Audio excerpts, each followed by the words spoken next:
Good day, sir. I am John Louis Quito from BSc 3C, and today we're going to discuss numerical method. Bisections method. The bisection method is used to find the roots of a polynomial equation. It separates the interval and subdivides the interval in which the root of the equation lies. It works by narrowing the gap between the positive and negative intervals until it closes it in on the correct answer. This method narrows the gap by taking the average of the positive and negative intervals. It, it is example method and it's relative slow.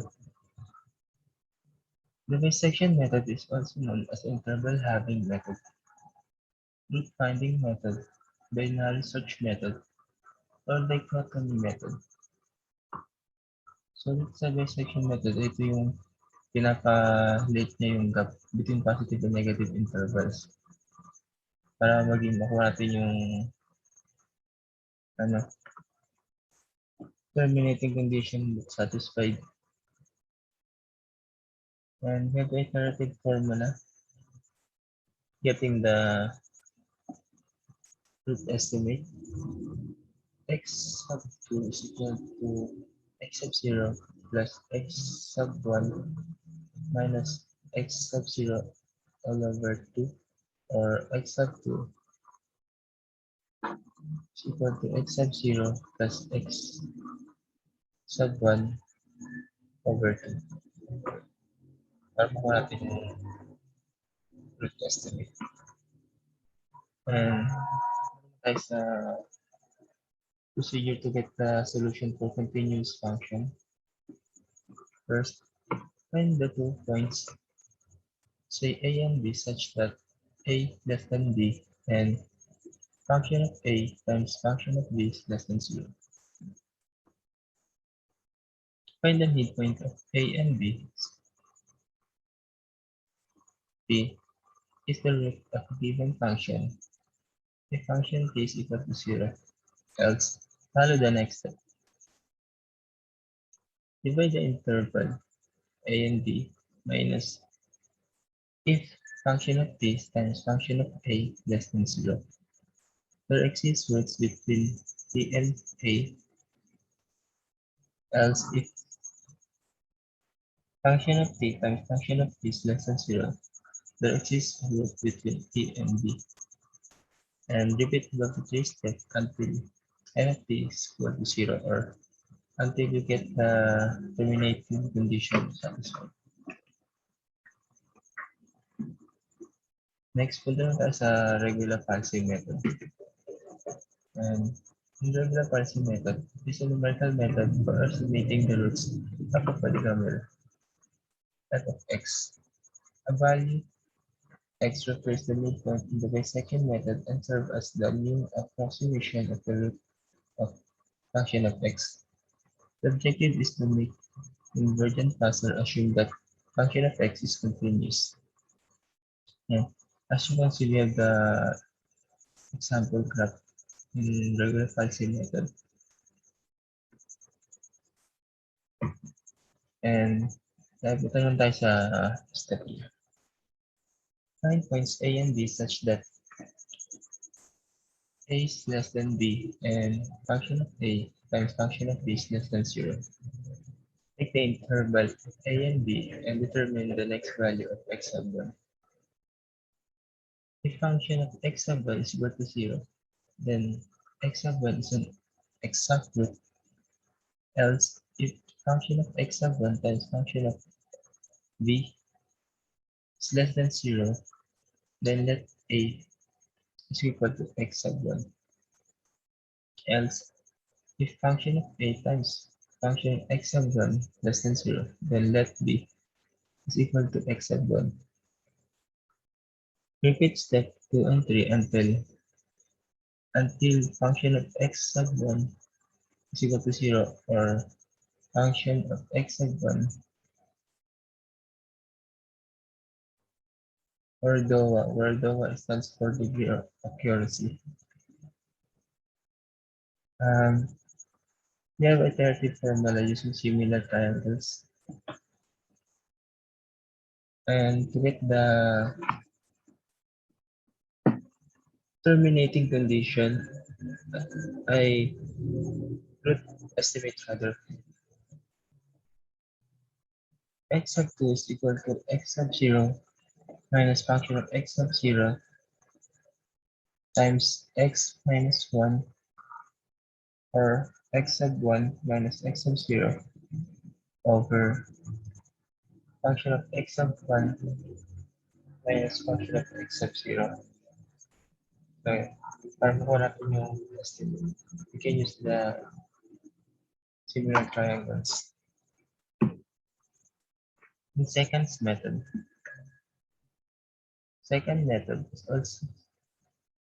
is also a recursive method for finding the root for the polynomials by successive approximations. It's similar to regular falsing method, but we don't need to check x function of x of 1, function of x of 2 less than 0 again and again after every approximation. In this method, the neighborhood roots are approximated by second line or referred to the function of x subs function of x.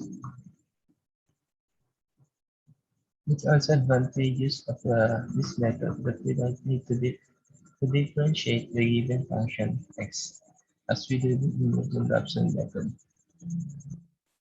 And in the second method, we can use the iterative formula using similar triangles same as the in regular fancy. And to get the root estimate, we can use the similar triangles. Next naman tayo sa Newton's method. In numerical analysis, Newton's method, also known as the Newton-Raphson method, named after Isaac Newton and Joseph Raphson. So yung parang naka-invento nito si Isaac Newton and si Joseph Raphson. It is a root-finding algorithm which produces successively better approximations to the roots or zeros of a real value function. The most basic version starts with a single variable function f defined for the real variables x, the function of derivative f, and an initial guess sub 0 x sub 0 for the root of f. Is a better approximation of the root than x sub 0 geometrically. X sub 1 and 0 is the intersection of x-axis and the tangent of the graph. A function at x sub 0, function of x sub 0, that is an improved guess is a unique root of a linear rather approximation at the initial point. In this method, we can use the iterative formula of x sub 1 is equal to x sub 0 minus function of x sub 0 over f prime x sub 0. And next, we have x sub n plus 1 is equal to x sub n minus function of x sub n over 5 f prime x sub n. So as you can see the graph natin, this is example of Newton's method. So, ito naman tayo sa fixed point method. Fixed point iteration method is often a simple method for finding root of a nonlinear equation with successive approximation. It requires only one initial guess to start since it's open method. Its convergence is not guaranteed. This method is also known as an iterative method. And dito naman sa and so guys, sa graph natin, nakita niyo naman. Dito sa fixed point method, we have the convergent and divergent iterative formula. Paano natin malalaman kung convergent yung gagamitin natin. Gamit tayo ng logical test, or if 0 is less than function f prime, x sub 0 is less than 1, then the iterative formula is convergent. Next, f prime sub 0 is greater than 1, then iterative formula is divergent. Doon mo siya ma-identify kung convergent siya o divergent yung gagamitin mo. Next, punta na tayo sa Euler's method. Euler's method is a generalization of a second method instead of starting with two initial values and then joining them with a straight line in a second method. Euler's method starts with three initial approximations to the roots and then join them with a second degree polynomial. A parabola. Dito mas sa graph na, yung sa graph natin. Meron tayong parabola. Then the quadratic formula is used to find the root of the quadratic for the next approximation. That is, if x sub 0, x sub 1, and x sub 2 are the initial approximation, then x sub 3 is obtained by solving the quadratic, which is obtained by means of x sub 0, x sub 1, and x sub 2. Then two variables among x sub 0 and x sub 1, and also x sub 2, which are close to x sub 3. Are chosen for the next iteration.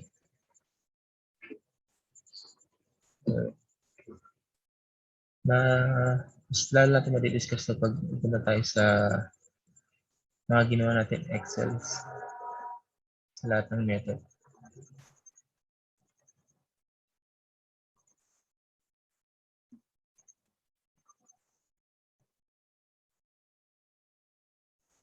So, punta naman tayo sa dissection method using Excel. When the function of x is equal to e raised to negative x, 3.2 sine x minus 0.5 cosine x. In this method, we have the initial value of x sub 0 is equal to negative 2, and x sub 1 is equal to 1, and terminating condition niya is EA is less than or equal to 0.001. So, bago natin makuha yung root estimate, nagamit natin yung formula na x sub 2 is equal to x sub 0 plus x sub 1 is equal to 2. So, given yung initial value ng x sub 0 and x sub 1. So, nung ina natin to, yung fit natin or tinake natin dito, lumabas yung negative 0.500. Then, yung nasa function of x sub 0, isa-substitute lang natin yung value ng x sub 0, which is negative 2 in this function. So, yan. I-input lang natin siya. Naka-round off siya sa 4. Yan. Kasi nga yung terminating condition natin is 0.001. So, kailangan natin siya i-round off into 4. So, lumabas siya nung na-substitute lang natin sa function. Negative 19.9629. Next, for the function of x sub 1, same lang din. I-substitute lang natin yung initial value of x sub 1, which is 1.000. And naka-round off din siya sa 4. Yung lumabas is 0.8912. And for the function of x sub 2, so yun nakuha natin sa x sub 2, which is yung root estimate plus negative 0.500, negative 0.5000, and sinabstitute lang din natin siya dito sa given function natin. And lumabas naman is negative 3.2528. So, yan. Dito tayo sa may terminating condition. Hindi pa niya nasa-satisfied na yung terminating condition natin. So, tuloy-tuloy pa rin tayo dyan. So, dito naman sa root check, yan. Tayo ng logical test, yan. Kung terminating condition is satisfied na into 0.001. Then, tayo sa iteration 2. Doon pala sa may iteration, isa except 2 or self-estimate, i-replace na natin siya na sa x sub 1. Yeah, x sub 1.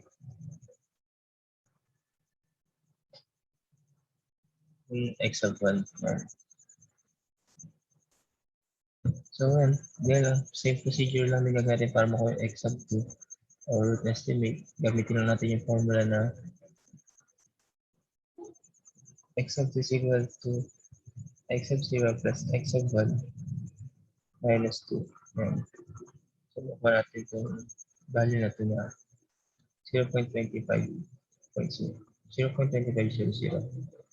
Then, same procedure lang siya.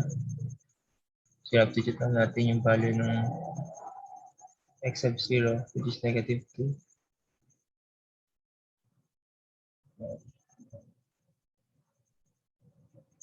But, hindi natin gagamitin yung value ng x sub 0. Gamitin natin yung x sub 0, which is negative 5. Kasi nga, pinalit na natin yung ni-replace na natin x sub 2 in x sub 0. Yan. So, yun yung gagamitin natin bagong value.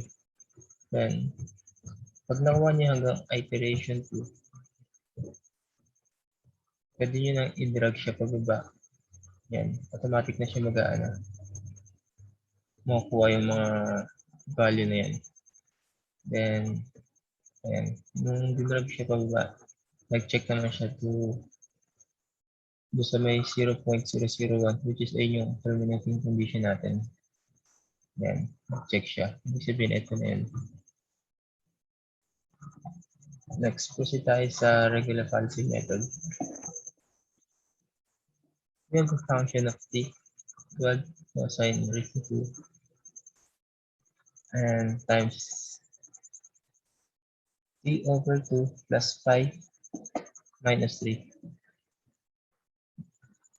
So, dito sa may regular fallacy method naman, we have the initial value of x sub 0 is equal to 3 and x sub 1 is equal to 1. And as you can see, ito yung mga value na given. So, yung terminating condition natin,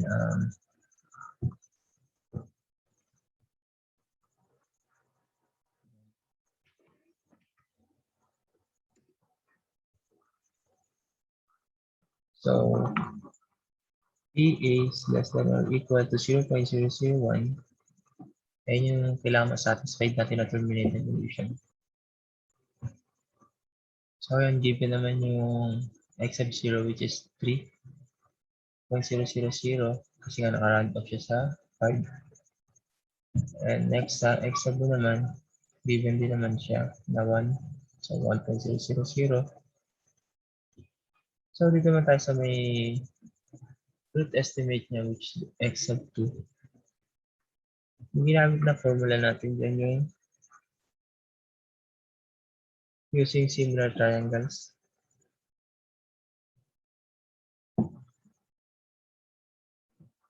Yeah, similar triangles. The x sub 2 is equal to x sub 1 minus function of x sub 1 times x sub 1 minus x sub 2 all over function of x sub 1 minus function of x sub 0. Yan. Para makuha natin yung value ng x sub 0 or root estimate. So, yan. Ganun lang din yung sa function natin, given naman yung x sub 0 natin. So, substitute lang natin siya. Then, yan. In-input natin, nakaround up siya sa 5. So, yung nakuha natin is negative 2.93995. Next. Sa function of x sub naman, given naman siya. 1. Substitute lang natin. Kaya may makuha natin. 6.24181. Next, ayan, nakuha natin root estimate. Siya na yung gagamitin natin doon sa function of x sub 2. Yan. Sinabdicit lang natin siya. Yan. Then, lumabas is negative 1.25711. So, yan. Ito naman sa sa terminating condition. Hindi pa natin siya nasa-satisfied kaya kailangan tuloy-tuloy pa din. Punta naman tayo sa sa iteration 2. Dito kasi sa Excel, kailangan mo lang makuha hanggang iteration 2, then idadrag mo na siya pababa. Automatic na siya makuha yung mga sagot. Yan. Then, same lang din siya sa sa x sub 0. Yung pinagkaiba lang nito, yung gamitin natin na value na is yun nasa iteration 2. Yan. Same formula lang din yung ginamit dito para makuha yung root estimate. Then, yan, substitute lang mo lang yung yung value ng x sub 0, which is nasa iteration 2 na tayo. 2.35961. So, yan. Substitute mo lang lahat yan. Then, lalabas yung answer na to. Then, sa 6.24 naman, same lang din siya sa x sub 1. Substitute mo lang din siya. Then, ito na yung lalabas na answer. Next, din naman sa natin sa root estimate naman siya. Ayun na yung gamitin natin sa x sub 2. And substitute, yan. Then, makuha natin to. Hanggang dito tayo sa sa terminating condition. Di pa rin siya nasa-satisfy kaya low pa din. So, gaya ng sabi ko kanina, nakadalawang iteration na tayo. Pwede na tayo mag-drag pababa. Yan. Yan. Pag nag-drag tayo pababa, hanggang mapunta tayo sa or masatisfy natin yung condition na 0.001 or 0.003. Yan. Mag-check na siya. Next. Punta naman tayo dito sa second method, which is same ng using similar triangles lang din siya. And have the value of function of r is equal to 2.34177 times 10 raised to negative 4 ln r plus 8.77 5468 times 10 raised to negative 8 ln of r times raised to 3 minus 2.293775 times 10 raised to negative 3. So, ito yung function natin. So, we have the initial value of x sub 0, which is 1,000 or 10,000 rather. And x sub 1, 20,000. So, yung terminating condition natin is EA is less than or equal to 0.000000001 and 2, 4, 6, 8, 10. Yan. So, yan. Nakaano tayo sa yung x sub 0 natin, which is given naman yung initial value niya nas 10,000. Next, 2,000. Yan. Gaya nga nasabi ko dito sa may second method. Same siya ng gagamiting formula or iterative formula using similar triangles. Then yung formula ginamit nga kanina doon na x sub 2 is equal to x sub 0 minus function of x sub 0 times x sub 1 minus x sub 0 over function of x sub 1 minus function of x sub 0. Input mo lang yan. Then, dahil yung terminating condition natin is naka-round up siya sa 10. Kaya yan. 10 yung ginamit natin. Substitute lang yung value of x. Yan. Then, lumabas na tong answer to na negative 0.00000689992. Kasi nga naka-round up siya sa 10. Next, same procedure lang din. Substitute mo lang din yung value of x sub 1 sa function natin. And lalabas na sa iba. So, dahil nakuha natin yung root estimate niya, ayun yung gagamitin natin sa function of x sub 0. Then, substitute. Yung nakuha pa natin sa root estimate niya is 13855.88. Then, substitute lang natin siya dito. Then, next, dito pala sa sub 0. So, yan. Chinek natin kung nag-satisfied na yung terminating condition niya. So, hindi pa. Kaya nag-no siya kasi nag-logical test na dito if EA is less than or equal to 0.0001, which is naka-round up siya sa 10, then check or no lang siya yan. Kung hindi pa na-satisfied, no, and kung na-satisfied naman ito answer to is mag-check siya. Next, yan, sabi ko kanina, i-replace lang yung x sub 1 and sa x sub 0 and yung x sub 2 naman pupunta naman sa x sub 1. So, mare-replace lang siya. Replace the x sub 2 with x sub 1 and x sub 1 to x sub 0. So, ito yung given. Ito naman yung value, initial value natin. Bago initial value of x sub 0 and x sub 1. So, same step pa din tayo. You can use the similar triangles pa din. Then, yan. Using formula. Then, so, ito naman tayo sa function of x sub 0. Same lang din siya. Using this iteration to x sub 0. Then, next, round up siya sa 10. Substitute lang naman yan sa value of x sub 1. So, dahil nakuha na uli natin yung root estimate ng iteration 2 na x sub 2. Yan. Substitute lang din natin ulit. So, yun. Hanggang dito sa may iteration 2, di pa natin na satisfied yung terminating condition, kaya no pa din siya. So, yun. Sabi ko kanina, pag nakuha niyo yung 1 and 2 iteration, pwede niyo i-drag siya pababa. Yan. Pag dinrag niyo siya pababa, automatic na yan. Yan, hanggang mapunta siya sa may terminating condition natin. So, yan. Nag-check na siya dahil na-satisfied na niya yung 0.00001, which is naka-round up siya sa 10. Kaya yan. Sobrang daming 0. Next, punta naman tayo sa Newton's method. Dito naman sa Newton's method,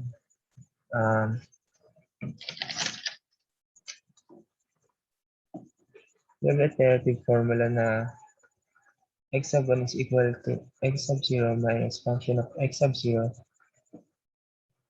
all over f prime times 0. So, yan. We have the value of function of x. Function of x is equal to 2 sine x minus x squared x raised to 2 over 10 and f of x or f prime x is equal to 2 cos x minus 20 x over 100. So, dito naman sa Newton's method, kailangan lang natin ng one initial guess or initial value na x sub 0 is equal to 4. Yan. So, yan, isa lang initial value natin. So, yung terminating condition natin is equal to AA is less than or equal to 0.0001, which is nakaround up siya sa 5. So, yan. Mabilis lang to sa Newton's method kasi isa lang initial value. So, initial value niya is 4 and nakaround up siya sa 5 kaya naging 4.0000. Then, dito naman sa para makuha yung x sub 1 naman, gamitin natin yung formula na yung sinabi natin kanina na sa fixed point. As a Newton's method, yung x sub 1 is equal to x sub 0 minus function of x sub 0 and function of x sub 0, f prime function of x sub 0. So, yan. Bago yan, hindi natin siya makuha kasi wala pa tayong function of x sub 0 tsaka y prime x sub 1. So, ito muna una natin kukunin. Yan. So, ito yung sa x sub 0, we have the 2 sine x minus x raised to 2 over 10. So, substitute lang natin yung value ng x sub 0. Yan. Sa given function. Then, lalabas na itong negative 3.11360. Then, proceed tayo sa may y prime x sub 1.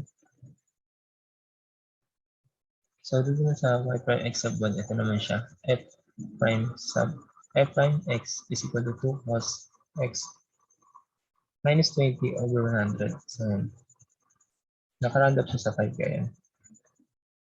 Then, substitute lang natin yung nakuha natin sa value of x sub 0, which is 4. Yan.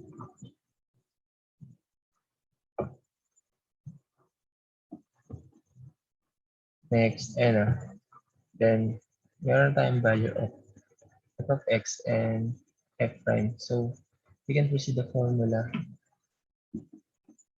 na x sub 1 is equal to x sub 0 minus function of x sub 0 over f prime x sub 0. Yan. So, yan. And, ito yan yung formula na yun. Naka-round up siya sa 5. Yan. Then, nakuha natin sagot is 2.52246. So, punta naman tayo dito. So, hindi pa niya nasa-satisfied yung ating community condition. Kaya yan. Check or no, yan. Kaya nag-no pa rin siya. So, ito nga, sa may Newton's method, yan. X sub 1 replace in x sub 0. Then, next naman, para makuha x sub 1,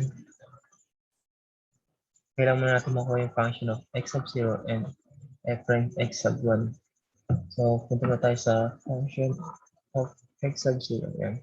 Same method pa rin yung gagawin natin. Substitute the iteration 2 sa x sub 0, which is 2.52246. Yan. Substitute lang dito sa given function and then lalabas na to. 0.52438. Next naman, doon sa may y prime naman, substitute lang din. Yan. Then, lalabas na to. And, so, nakuha natin yung f sub 0 and f prime x sub 1. So, proceed tayo sa x sub 1. So, using the formula, nagamit din kanina. So, yan. Input lang natin siya. Yan. So, 2.76827 yung lumabas. So, dito naman sa terminating condition sa EA. So, hindi pa siya nasa-satisfied ngayon. Kaya ano pa din. So, gaya ng sabi ko kanina, pag nakuha nyo na iteration 1 and 2, pwede na kayo mag-drag. Then, yan. Dinrag ko siya pababa. Yan. Hanggang iteration 5. Yan, yan. Then, nag-ano ako sa sa 0.0001, which is yun ay yung ating iterate terminating condition. So, yun, na-satisfied natin yung terminating condition, kaya nag-check na siya. Next, punta na tayo sa fixed point method. Sa fixed point method naman, we have the initial value of x sub 0 is equal to 2.6. And sa terminating condition naman natin is EA less than or equal to 0.0001, which is naka-add up siya sa 5. Yan. So we have the given function f of x is equal to 3 cosine x minus x squared plus 10 is equal to 0. Yan. So, yung iterative formula na ginamit natin is yung convergent. Kasi, if 0 is less than f prime x sub 0 less than 1, then the iterative formula is convergent. So, yun. Ito yung formula na ginamit natin. X equal to square root of 3x cos sine plus 10. Yan, convergent siya. So, iteration 1, given yung initial value ng x sub n, x sub n ba?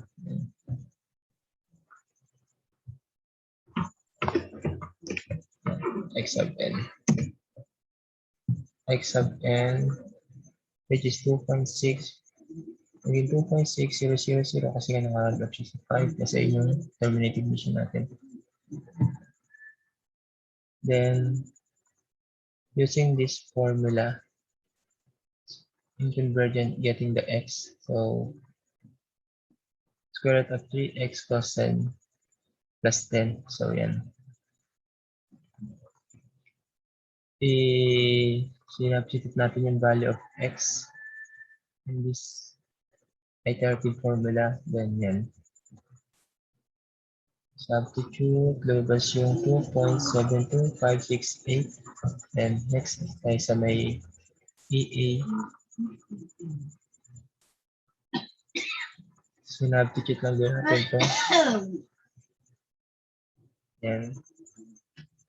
Pinakuha natin value ng x sub n plus 1. Nakahandap din siya sa 5. So, yan. Using the function,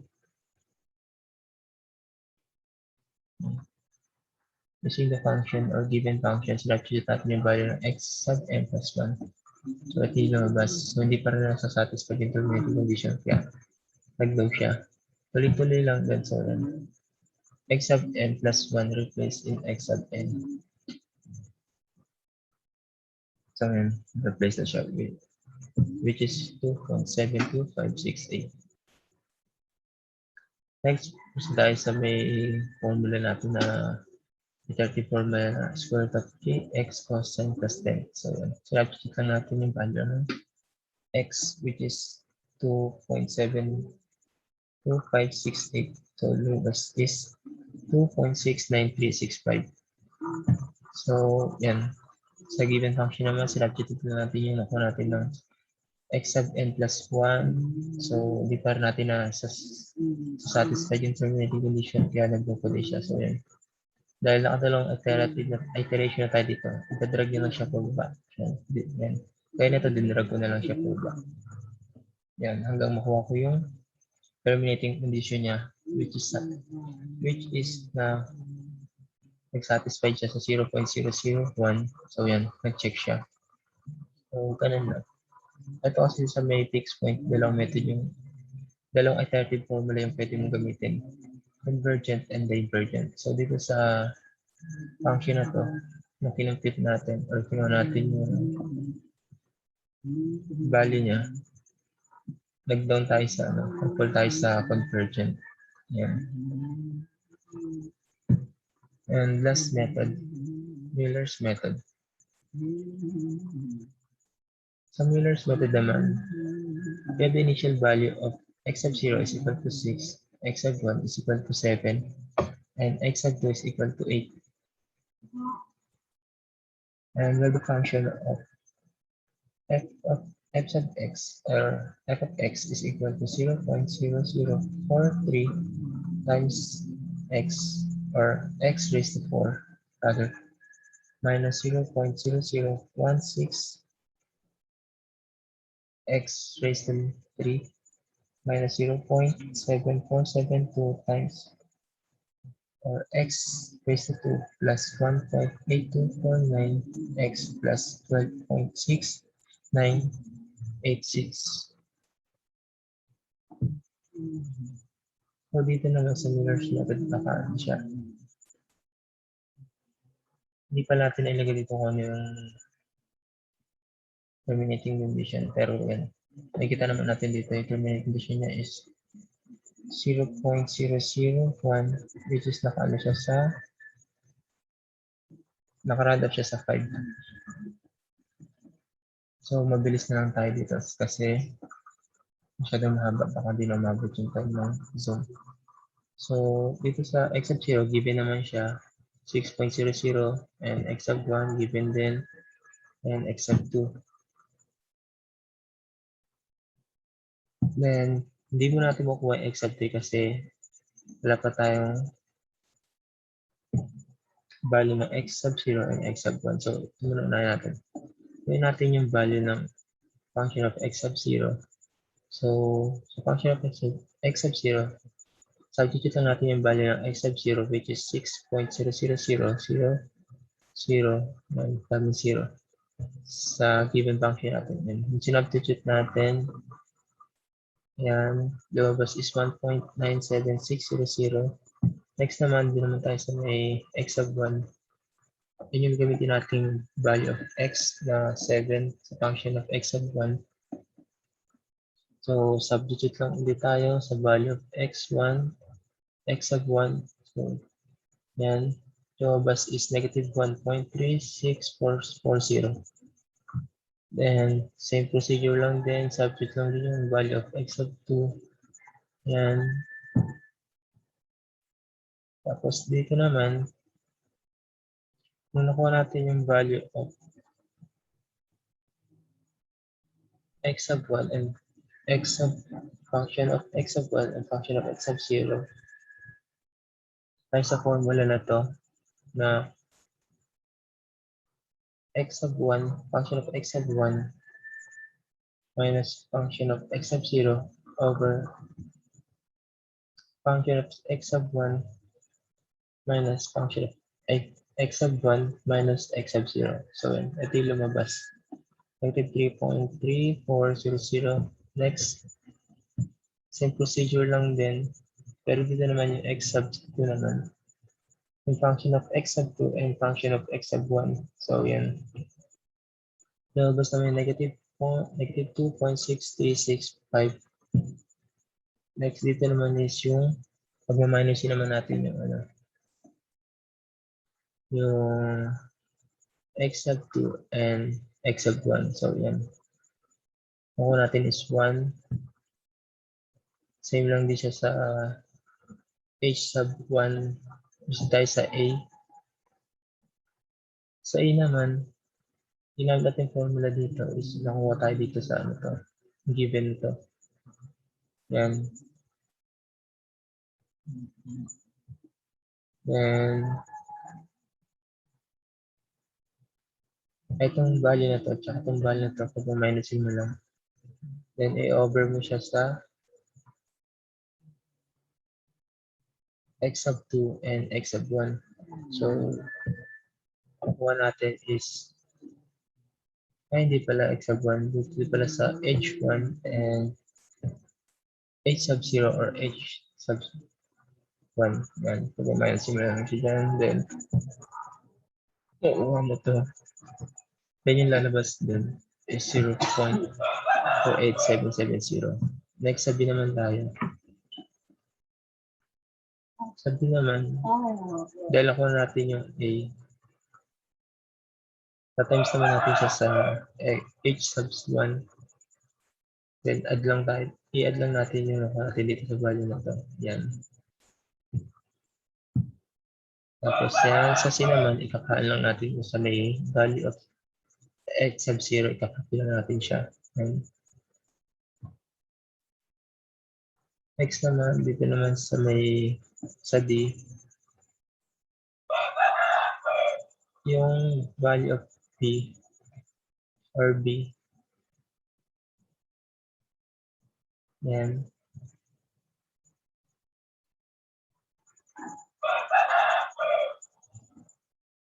Ita-times mo lang siya sa value of C.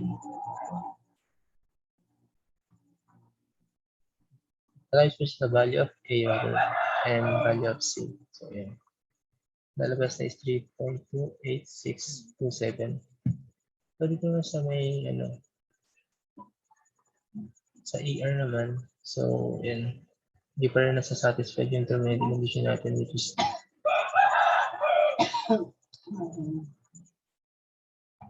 ER is less than or equal to 0.00001, which is naka-round up siya sa 5. So, laglag pa din siya. So, yan. Kunin niyo lang din yung hanggang iteration 2. Yan. So, dito sa x sub 3, ayan. Ako natin is 6.5. Same procedure lang din naman siya. Substitute and replace the value of x sub 1 plus x sub 0. Then x sub 2 to x sub 1. X sub 3 to x sub 2. Then, proceed tayo sa x sub 3. Then, kunin mo natin yung value ng function of x. Ito, function of x sub 1 and function of x sub 2. Yan. Yung natin yung x sub 3. Same step lang din siya dito sa mga ginawa natin ng umpisa. Yan. Ganun lang din siya. So, dito, di pa natin nakuha yung terminating condition 0.1865 ginawa natin this time, then nag-make pa rin siya kasi nga yung ginag natin sa dito sa logical test na to. So yan, kailangan mo satisfied yung 0.0045 pala yan. Mag-check siya pag na-satisfied niya na to yung ano to. Then, ayun gaya ng sabi ko, sa iteration 2, hanggang iteration 2 lang, tapos idadrag nyo na. Yan. Yan. Ginawa ko dito, dindrag ko na lang ulit siya. Yan. Basta padali yung buhay natin kasi nga, dahil sa Excel, idadrag na siya, hindi mo na siya i-manual computation lahat. Yan. Or hindi mo na siya itatype isa-isa. So, dun sa may iteration 4, nag-check na yung value natin or na-satisfied na natin yung value na 0.0005. So, yan. 0.005 nag-satisfy na yung terminating condition natin. Kaya nag-check. So, yan. And I hope naintindihan niyo po sir yung discussion na ginawa ko.